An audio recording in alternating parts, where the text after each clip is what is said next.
This is one of our longer lectures, which repeats a lot of the points from earlier lectures. It is really important to go into detail and really help people understand why the general high protein, low carbs approach really doesn't work for most people.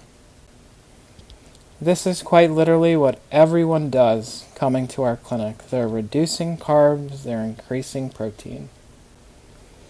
This, again, is from the influence of the Atkins or ketogenic diet on Americans' understanding of nutrition and weight loss. But most people aren't doing the Atkins or keto diet correctly. A true effective low-carb diet is very low in carbs and very extreme. The carbs that are allowed on a true effective low-carb diet are the carbs that are in 1.5 apples or something similar. That's it. That's all you can have each day to see success. You're either in or you're out. There are no regular cookies or snacks on the keto Atkins diet. A halfway attempt at this will not work. The diet just becomes a high-fat diet. Let's talk in more detail about why this approach doesn't work. We'll also discuss why some people lose some weight with this type of change. Increasing protein, reducing carbs. But ultimately very little weight loss without intensive exercise. We'll review 7 reasons why this general approach doesn't work. Reason number 1, and this was mentioned earlier, is that proteins that many people eat are mostly fat. High fat is when more than 45% of the calories are from fat. For example, eggs, 63% fat calories. Ground meats, mostly fat, over half the calories. Many cuts of pork, mostly fat. Many cuts of beef, mostly fat. Processed meats and cured meats are certainly very, very high fat, 80% fat. A lot of chicken sausages, not all of them, but many of them are high fat. Chicken with the skin, mostly fat. This surprises many people. Bacon, of course, mostly fat. Even quote-unquote healthier bacon, like turkey bacon, many of these products are mostly fat calories still. Any protein that is breaded and fried, soaked in oil, is mostly fat. These plant-based meats, there's a good amount of protein, but most of the calories are from fat. Nuts, not a protein, but mostly fat. So in most cases, unless you're doing a true Atkins keto diet, and you're just increasing protein, and these are high-fat protein, your diet just becomes high-fat. A few meal examples of this demonstrate this. A steak salad with dressing, you're looking at 60% of the calories from fat. An omelet without any cheese and with added vegetables, mostly fat, 50% of the or more of the calories are from fat.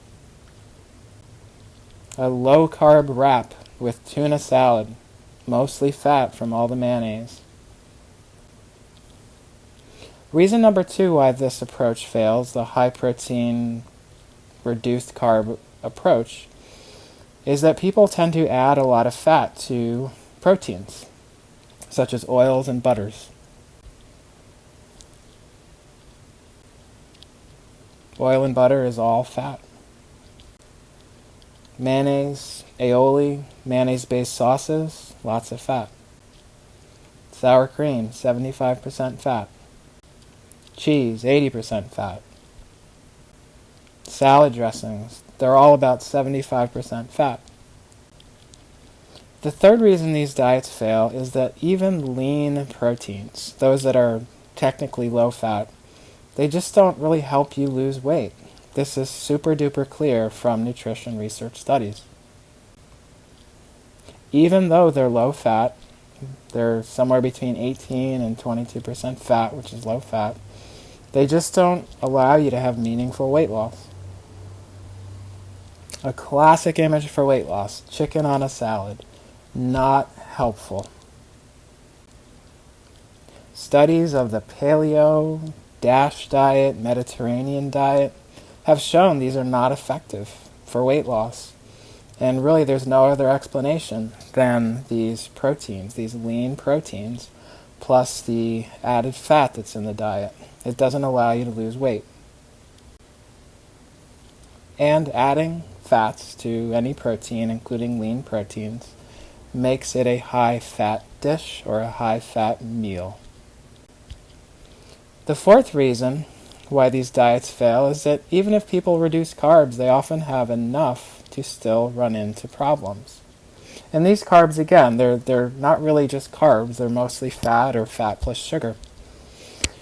And when people fail to lose weight on a high-protein diet because they struggle by eating this stuff, they try to go back again to increase protein, and it keeps not working.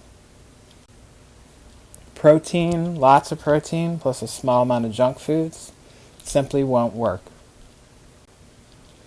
Any carbs and sugar that's still in your diet prevents this from working the way most people think it works, which is a true low-carb diet that's very extreme, the Atkins or keto diet. You'll have weight gain or you'll fail to lose weight. This is what happens to almost every person. And you also have sweet cravings on a high-protein, low-carb diet that's not Atkins. You'll really have trouble with sweet cravings, and this sets you back. The fifth reason why this doesn't work for many people is that many people will start to eat high-protein, low-carb junk foods. Even the experts on the ketogenic diet or Atkins diet, they all say that these foods need to be avoided for a true low-carb diet to work. These are just junk foods loaded with strange chemicals, artificial sweeteners that just muck up your health. Reason number 6 why these diets fail is that your hunger is just not well controlled. Not unless you're doing a true extreme low-carb diet. Proteins, as people call them, promote fullness, but only for a short time, 1 to 2 hours.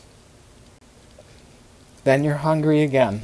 This is the barbecue effect or the Chinese food takeout effect. You're ready for seconds after a few hours. And if hunger is not controlled, you'll continue to add calories to your diet with more foods, often junk foods. In contrast, healthy, starchy whole foods with lots of vegetables and fruits gives you a lot of control over cravings and hunger. Reason number 7 these diets fail, the last reason, is that they're hard to maintain. By 12 months, most people give up. We see this in nutrition studies. Most people just kind of get sick of all the protein. It's hard to maintain. They've had enough and they go back to eating carbs, which for most people is just junk food.